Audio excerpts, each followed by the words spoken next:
This lecture makes a few assumptions. First, it assumes that you are disappointed with the state of the online entertainment industry. Disappointed with the games, which are mostly single-player designs, with a multi-user option tacked on at the last minute, reluctantly. Disappointed with the publishers who wait, with the lack of production funding, with the hype. Second, it assumes the presence of a vast, untapped potential market for multiplayer games. It's a fact that the internet has attracted millions of new users into the world of networked computing. These people all have two things in common. They all have access to a computer, and they all have a connection to the net. Every one of them is a potential customer for our games. But so far, we haven't figured out how to attract these new people. We're not making any new friends. In fact, it's all we can do to keep the friends we have, the game hobbyists.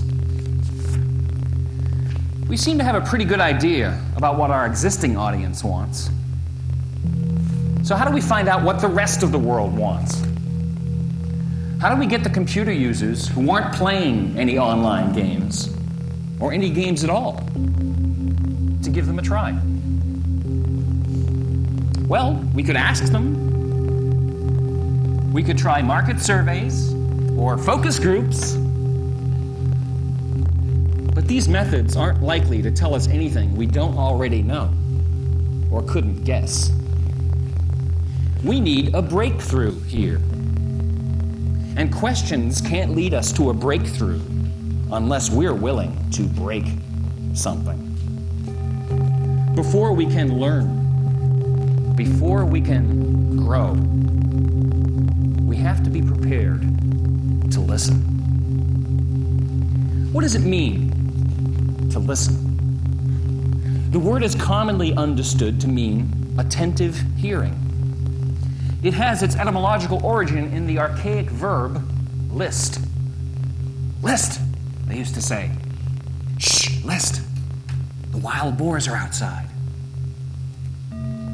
But the word list also means to tip something to one side.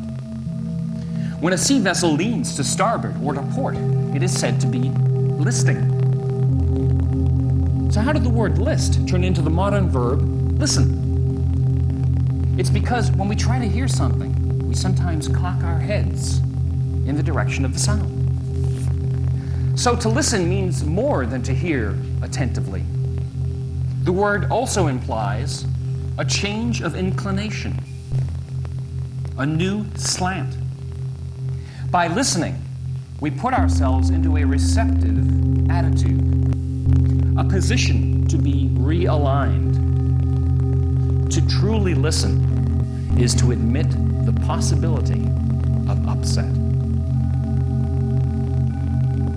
Now we have a real idea of what real listening means. So how do we listen to our potential mass market? Which way do we cock our heads? And what do we listen for?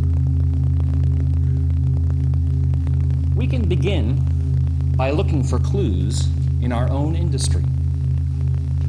The first clue is to be found on any bestseller list, up near the top, where the money makers are. Up there among the Diablos and the Quakes and the Red Alerts is a title that seemingly refuses to die. A title that sold 75,000 copies a week last December, 3 years after it was released. A title that has moved almost 3.5 million units through the channel. The biggest selling CD-ROM of all time. What is it about Myst? Many imitators have appeared. Some of them have better graphics, better puzzle structure. Not one of them has sold even 1/10 as well. You could argue that Myst is just an example of luck or good timing, that it came out just as the CD-ROM explosion happened, that it's a classic game which salespeople automatically hand to any sucker who comes in to buy a computer. Nobody ever lost their job selling somebody Myst. These explanations may offer some comfort to the companies that turned Myst down.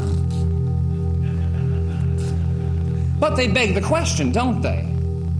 If Myst sells well because it's a classic, how did it get that way? Everybody has a theory to explain the success of Myst. For what it's worth, here's mine. Myst succeeds for the same reason the best novels and films succeed. It invites people into a world that is somehow better than ours. A gentle, yet tantalizing world that starts off small, but gets bigger as you explore it. The images don't look nervous or grainy like other games. It doesn't make you dizzy to watch Myst. Instead, Myst is beautiful. If you take away nothing else from this conference, you will get your money's worth if you remember those 3 words. Myst is beautiful. Beautiful to look at and beautiful to use. The user interface is desperately simple.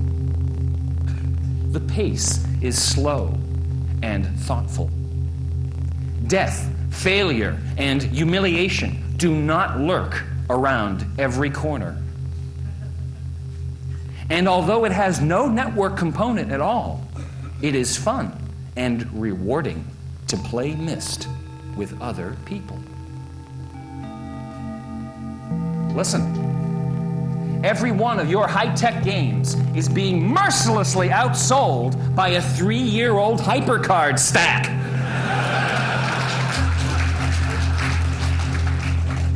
Hobbyists are not the only people buying this game. In fact, Broderbund has estimated that only about 1 million of their total unit sales can be attributed to hobbyists.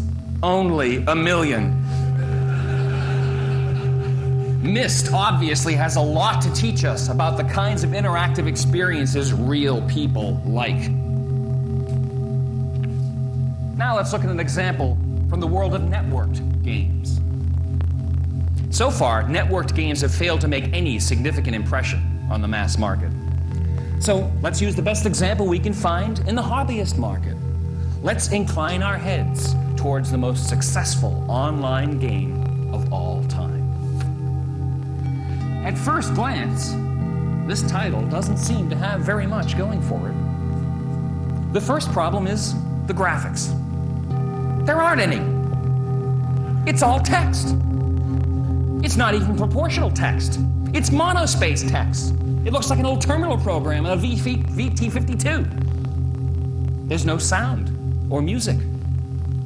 No mouse or joystick control either. You have to use the keyboard. And we're not talking about arrow keys here either. You have to type in whole words and sentences to do anything.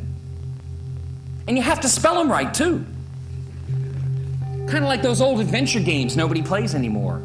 Except the parser's not even as good. And the manual for this thing is thick. The learning curve is steep. It takes hours of playing before you can really get a feel for it.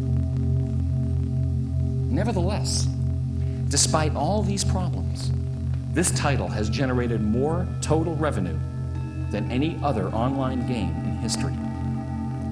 Last year, it was the #1 game on AOL. It was Genie's #1 game for years before that.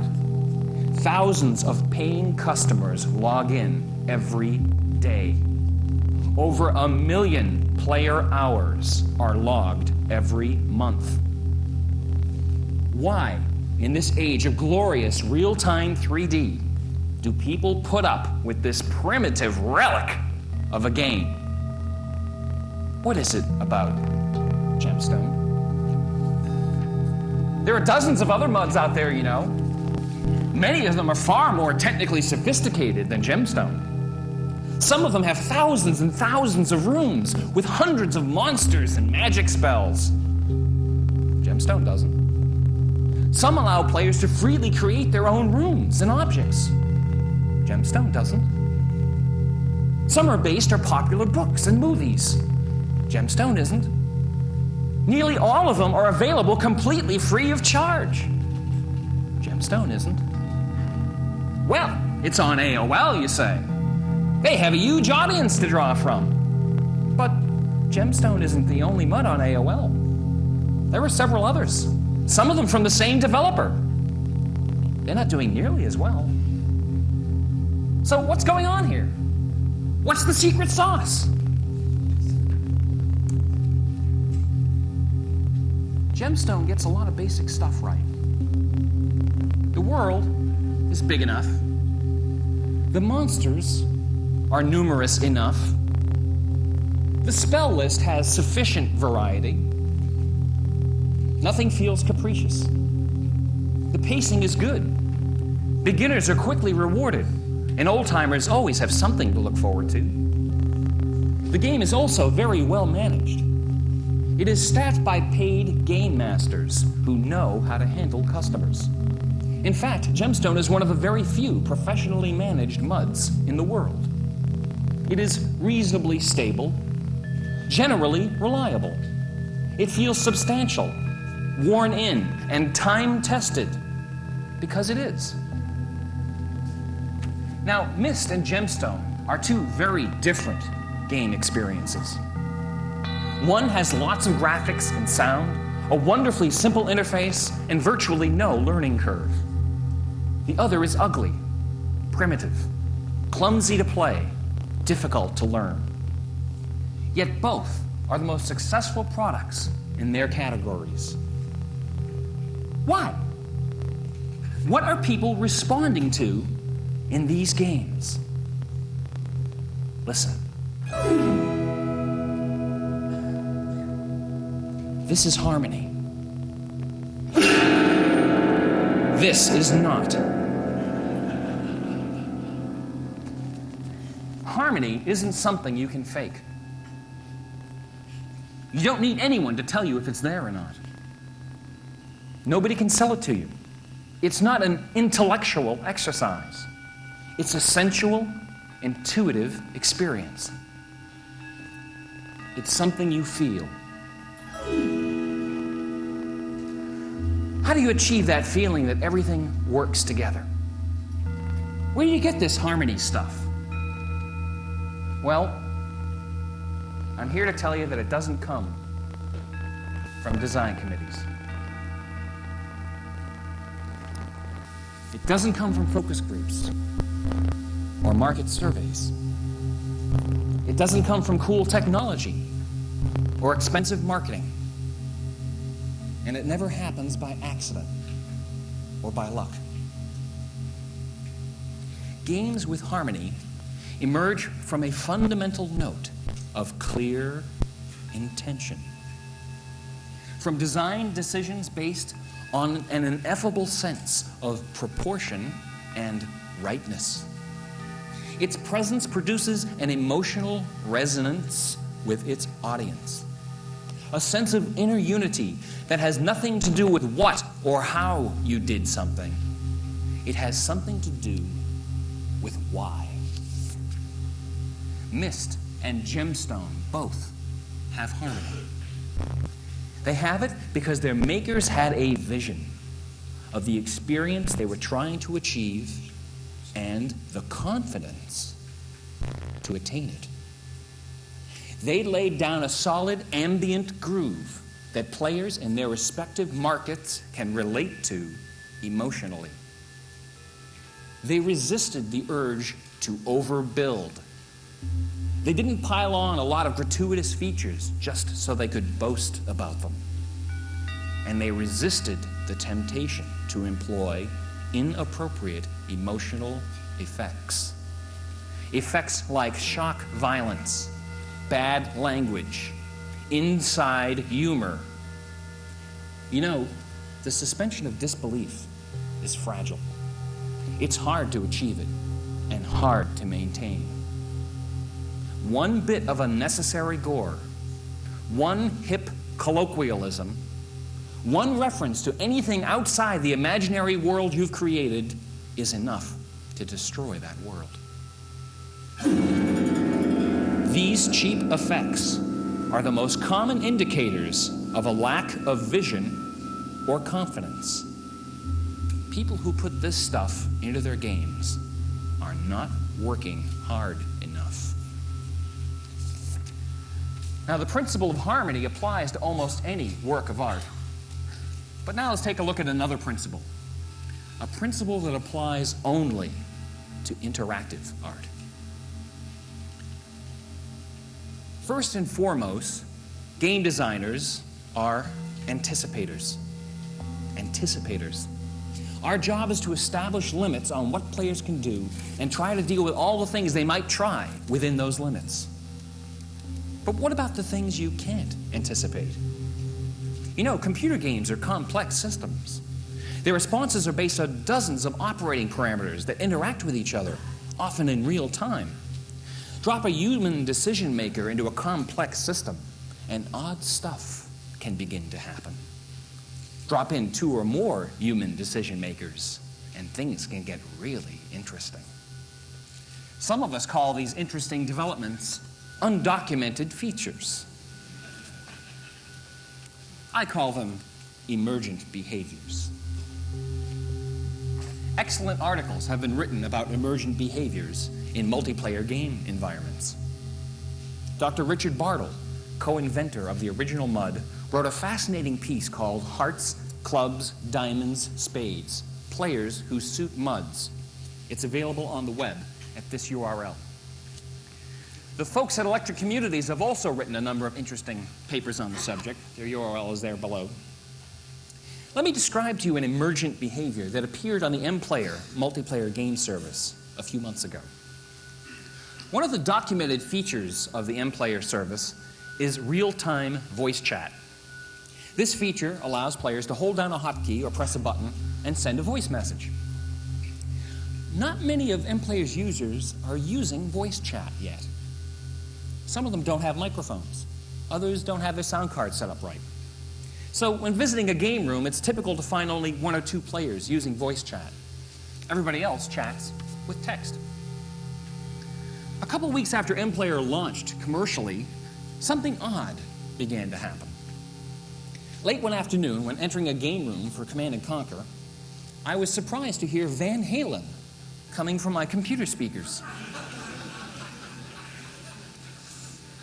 Seems the person who'd created this game room was using the voice channel to play music for other people in the room. Within a week, lots of people were piping live music into their game rooms. All kinds of music. They do it by jamming the microphone up against one of their stereo speakers. Listen, we didn't do anything to initiate this behavior. We certainly didn't anticipate it. We thought people would use a microphone to talk. That's why we called it voice chat. If we thought people wanted to play music, we would have added all kinds of additional features. All we did was give our users a simple, easy-to-use channel for text and another channel for sound. They listened. They recognized an opportunity. They used it to turn themselves into DJs. They turned our game rooms into personal nightclubs. This is a fairly modest example of emergent behavior. Now let's look at something a little more profound. A personal anecdote. Recently, my wife was given a shoebox full of old postcards. Cards from all over the world, most dating from the turn of the century. She spent hours deciphering the handwritten messages, which, by the way, in the old days were written on the front of the card. and tracing the whereabouts of long-forgotten relatives. One day, I casually mentioned that she should get binders for her postcard collection to protect it. She asked me where she could find some.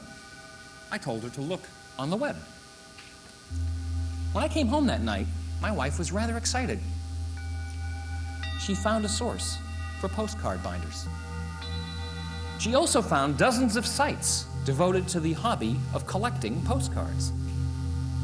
She showed me how individual enthusiasts, like herself, had scanned their postcards and put them on web pages for other people to admire. And then she asked me something I'll never forget. She asked me to help her put some of her postcards on the web. She had it all figured out. She was going to have spaces for 2 or 3 favorites with captions underneath and change them every week or two. Delighted with her enthusiasm, I asked her why. Why do you want to do this all of a sudden? And you know what? She can't explain it. She only knows that she wants to do it. My wife is not a demonstrative person. Those of you who know her would probably agree when I characterize her as unassuming, modest, even shy. She'd kill me if she knew I was talking about her right now. And yet, here she was, for the first time in the 25 years I've known this woman, asking me how to show her stuff to the world. Well, you could shrug. You could say she wasn't intimidated by web publishing because it's anonymous. And you might be right. But that's not what's interesting. What's interesting is the urge. The desire to show her postcards to the world. And I was touched. Not just by her longing to express herself, but by my ability to help her do it. And a little bell went off in my head. You know, the vast majority of the web's content is created and maintained by volunteers. Volunteers who give up their valuable leisure time to collect, format, and package information for strangers they will probably never meet. Who can count the millions of unbillable hours that have been invested into building the World Wide Web? Where is all this self-expressive energy, this spontaneous creativity coming from? And why is it appearing on the web? What does this emergent behavior signify? We don't have to look far to find an answer. There's a really good clue about 6,000 miles that way. All you have to do is listen. Like many high-tech societies, Japan is a crowded, fast-moving, competitive place. I've never been there myself, but friends who have seen it tell me that the atmosphere, especially in the big cities, is tense. Space is tight. The subways in Tokyo employ professionals shovers, whose sole job it is to push people into the subway cars so the doors can close at rush hour. True. The rules for interaction between people are strict. Elaborate social rituals prevent the delicate order from disintegrating into chaos. The politeness is almost eerie. It's no exaggeration to characterize the Japanese people as formal, even reticent in social situations. And yet every night, these same people voluntarily interact in a social ritual so outrageously demonstrative, so tacky in its total lack of decorum, that most Americans would rather die than have anything to do with it. Every night, 10 million Japanese go out for karaoke.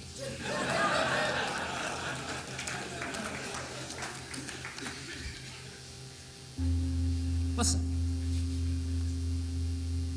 Listen to yourselves. Show of hands. How many people here cannot get up on this stage and sing in front of people?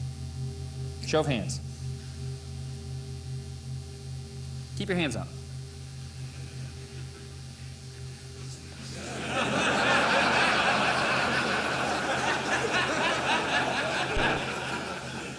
Keep your hands up. What am I looking for? You. Stand up. Don't worry, I'm not going to make you sing. You. Yeah. I'm not going to make you sing. Turn and face the audience and tell them out loud, I cannot sing in front of people.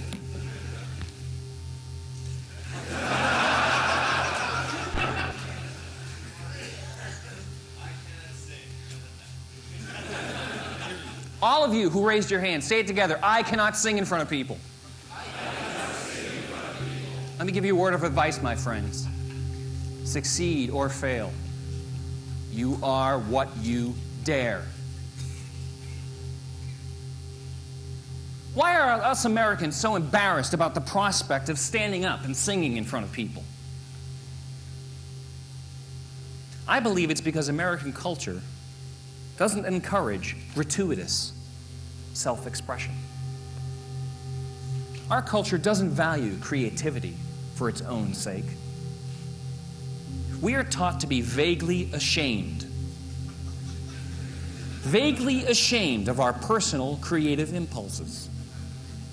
We put people who insist on expressing themselves that way in a special, eccentric category. We call them artists. And we often write them off as marginal members of our society. To many Americans, art is something created by suspicious characters like Jack Kerouac or Robert Mapplethorpe. People who live in edgy neighborhoods, dress oddly, and live off NEA grants funded by hard-working taxpayers like you and me. The only art most Americans respect is the art that some expert has assured them is important. And the only artists most Americans understand are the ones who make it big. When the Beatles landed in New York for their first American tour, they held an impromptu press conference at the airport. One of the reporters asked them if they would sing. John Lennon's famous reply was, "We need money first." John was probably joking, but his reply was distinctly American. Sometimes it seems as if we only value self-expression that can be exploited. We have vocationalized creativity and reduced art to a commodity. The only creative verge valued and encouraged by our society now is procreation. And our neurotic obsession with sex seems as ridiculous to many Europeans as Japan's obsession with karaoke seems to us. It isn't like this everywhere, you know. I have a friend named Carolyn, a jewelry designer, who lives on the South Sea island of Bali. She tells me that the Balinese treat personal creativity as a natural and obvious part of being alive. It's rare to find a Balinese who doesn't make time for art. In Bali, you're a taxi driver and a woodcarver, a farmer and a flower arranger. These activities aren't just whimsies to the Balinese, not just hobbies or side jobs. It's just something everybody does, like talking or laughing. In Bali, people are understood to be creative beings. In fact, the Balinese language doesn't even have words for art or artist as we understand those concepts. In Bali, art is life, and everybody is an artist. There is a modern myth which addresses this issue. It's the story of Roger, an American bachelor living in London. Roger writes music for a living, but he isn't doing very well. Nobody's buying his songs. Not commercial enough, they tell him. One day, Roger takes his pet dog for a walk. He meets a pretty lady walking her dog. The dogs fall for each other. So do the humans. And soon, Roger and his new wife have 15 puppies to clean up after. Now another woman enters the story. A stinking rich and thoroughly perverse monster with a thing for fur coats. She finds out about Roger's puppies and decides they look pretty good in a size 12. So she steals them, along with 87 other puppies from all over the city of London, and locks them all up in her creepy old mansion. What is 101 Dalmatians really about? Why is the owner of the puppies an unsuccessful musician? Why are there so many puppies? Who is?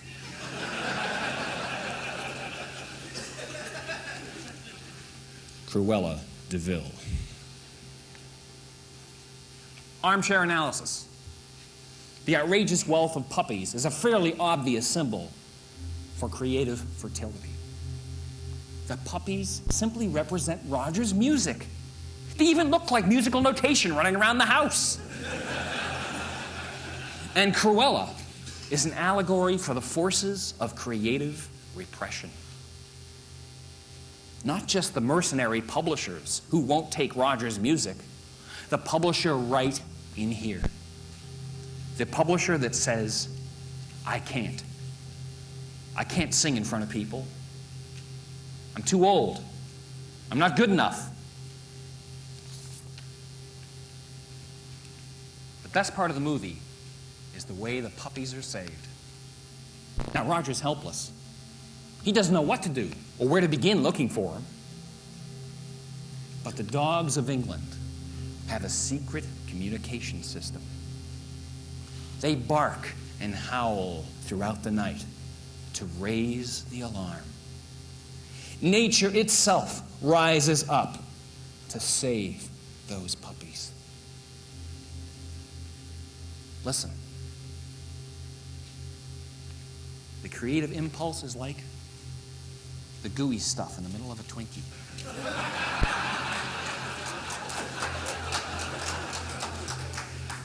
If you stomp down on it, it squirts out the edges. That's what's happening in Japan's karaoke bars tonight. And this is what's happening on the World Wide Web.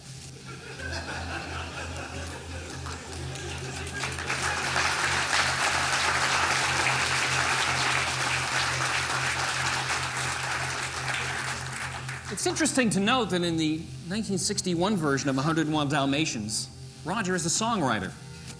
And music was the defining popular art form of that generation. In the 1996 live-action remake, Roger isn't a songwriter anymore. He's a computer game designer. Now, we've identified the expressive urge and its power. We've seen how this urge manifests itself in online games and on the web. And we've seen the investment that people are willing to make in channels that allow them to be creative. What can we do that will help our players explore their own creativity? What is this quality that encourages self-expression? Potency. The potential for gestation. Fertile soil. The keys to the convertible. How do we inject potency into our games and virtual worlds? One obvious answer is to let our players modify some of the program parameters. Let them build their own maps, modify their characters, add rooms and objects. Well, this is hardly a new idea. Object-oriented MUDs have been doing this for years. Map and character editors have been around for a long time. But As currently implemented, these don't really seem to add very much potency. For one thing, they tend to be geeky. To build new objects in a typical MUD, you have to learn a programming language. You have to look under the hood. Luckily, our current audience, which consists almost entirely of game hobbyists, doesn't mind looking under the hood. In fact, they quite enjoy it. That's why they're hobbyists. But what about the rest of our potential audience? What about the ordinary people who made Myst a hit? They don't care how it works. They only care if it works. And they sure don't have time to learn a programming language. Another problem with typical game editors is that they only allow you to create variations on the most trivial aspects of the experience. They're especially weak in giving players ways to control the way they are personally represented in the game space. For example, the editor for Warcraft will let you plant the officially approved trees, rocks, and rivers anywhere you want to. But it won't let you add a lava flow or a bottomless pit. And it won't let you turn your army of orcs into, say, patent attorneys.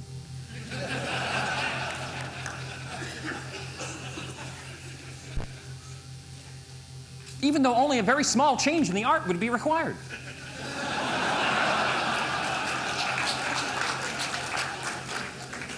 Most important, the tools we're offering players are solitary tools. We're only letting them edit things by themselves before they play. We're not letting them express themselves during the game. We're not letting them be creative in real time when other players are there to watch and listen. What I'm proposing here is conceptually simple. I'm talking about a two-way channel with lots and lots of media pipes. Pipes to let people write and talk, play sounds and music, show pictures and videos, define interactions, and most important, find an audience. Pipes that are much, much easier to use than HyperCard or HTML or Java or Shockwave or anything having to do with Unix. Pipes that are as easy to use as a telephone. Pipes so easy to use, a casual user can produce interesting results. Pipes so flexible and powerful, serious players can produce experiences that people will pay to watch. The dictionary has a word for a channel with lots of pipes. That word is manifold. And when we build this manifold, when users begin to explore this new world of pure creative potential, what will we do? Two things. First, we create lots and lots of examples to show them how it all works. And then we sit back to watch and to listen. And it won't be long before somebody comes along who isn't encumbered by years of gaming tradition. Someone who doesn't know what's already been tried or what hasn't. Somebody who doesn't care what the next quarterly report looks like. Some naive user will come in and do what nobody else in this conservative, frightened little industry of ours has been able to do.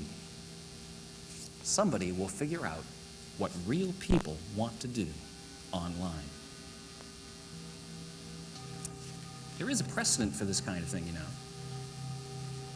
In the late 1980s, Apple Computers still had a few visionaries on the employee roster. One of those employees had a vision of how ordinary people could use computers to express themselves creatively with little or no programming. And so Bill Atkinson created a development system for the rest of us. He called it HyperCard. And he talked Apple into giving it away for free. A lot of people started fooling around with HyperCard. One of them was a lady called Amanda. Now, Amanda wasn't a programmer. She certainly wasn't a game hobbyist, but she was creative enough to figure out HyperCard. And she used it to put together a little interactive storybook about her pet cat, Inigo. The plot was pretty simple. The user interface was even simpler. You might say, desperately simple. She drew some pictures with invisible hotspots over them. When you clicked on a hotspot with a mouse, something happened. If you clicked on a door, you went through it. If you clicked on the cat, it mewed. Now, this mechanism seems really obvious to us now, but at the time, it was a completely new, fresh, and powerful idea. A lot of people saw Amanda's simple little cat story and thought it was pretty cool. A couple of brothers by the name Miller thought they could do it one better. So they created a HyperCard stack storybook they called the Manhole. And then they created another stack called Cosmic Osmo. And then they got really ambitious and created their first color stack. They called it Mist. A lot of us here would love to build a game as successful as Mist. A lot of us here are aspiring to be like the Miller brothers. But maybe we're not dreaming hard enough. Why settle for the Millers when we could be Atkinsons? I'm not talking about recreating HyperCard on the internet. We can do a lot better than that. Because there's a fundamental difference between what HyperCard can offer and what we have to offer. We can offer our customers something nobody else can give them. Others. The Manifold has a built-in audience. An audience that's there anytime you want it, but only for as long as you want it. An audience you can't really see. An audience that only sees as much of you as you choose to show it. The perfect audience for people afraid to sing. Let's not just build games or virtual worlds. Let's build stages. Let's build wardrobes, scenery shops, light boards, sound systems. Then let's build a box office, and we'll tear the tickets. People will gladly pay for a chance to safely express themselves in front of other people. They'll give us their credit card numbers. They'll give us their eyeballs to sell to advertisers. They'll even give us the most precious commodity they possess. They'll give us their leisure time. But you know, this isn't just a question of whether or not we can make money on this venture. This is the Manifold. The rules are different. We are not the content providers anymore. And if the channels we build are good enough, expressive enough, it's only a matter of time before we start paying our customers for the privilege of tearing their tickets.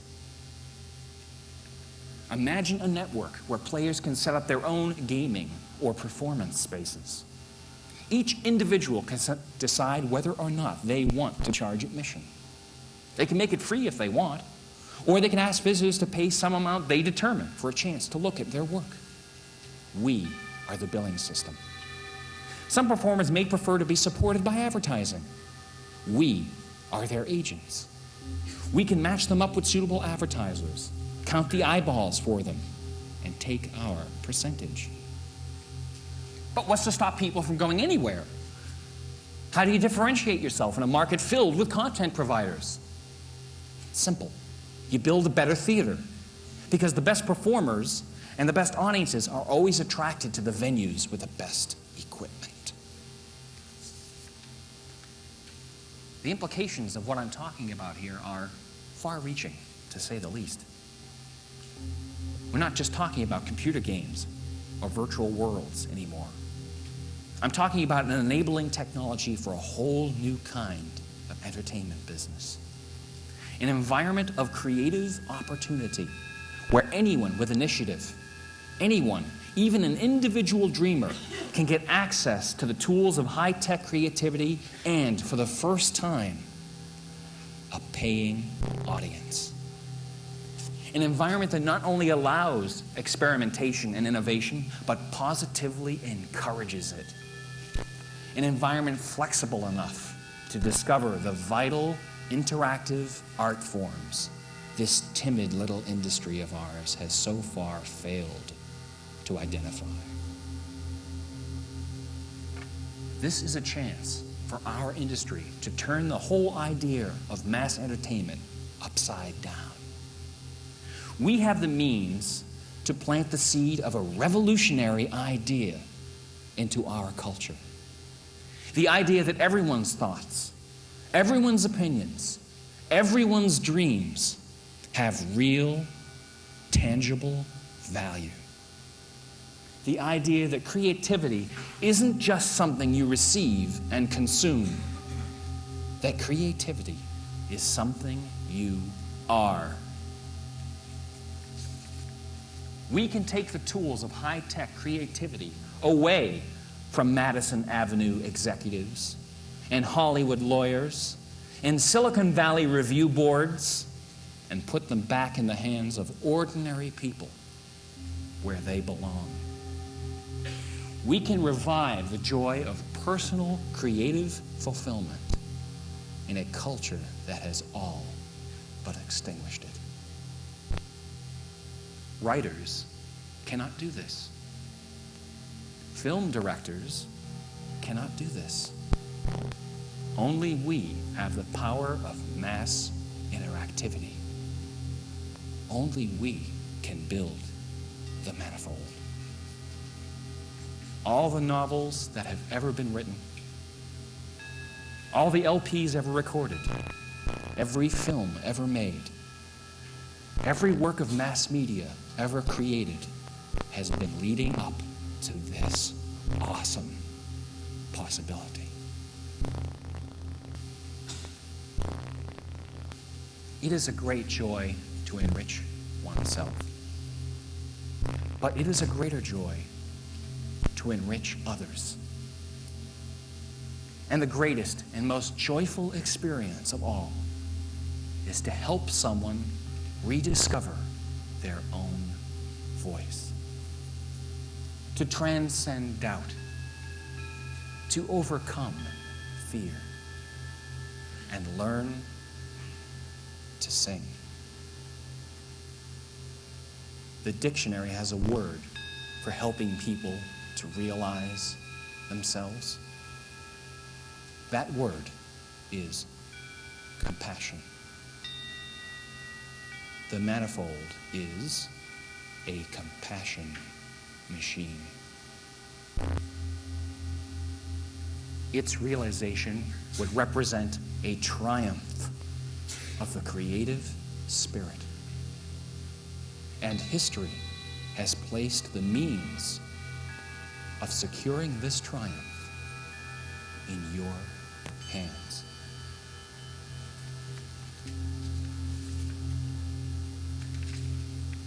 An astrologer acquaintance of mine, also named Carolyn, describes a powerful inspirational imaging technique that I would like to leave with you. Could we bring the house lights down at this point a little bit? I want each of you to think of the one artist who has inspired you the most in your life. The master of some creative medium who has touched you, inspired you, changed your life, made you laugh, moved you to tears. Shakespeare, Mozart, John Lennon, Bessie Smith, George Lucas, Thoreau, Tolkien, Bradbury.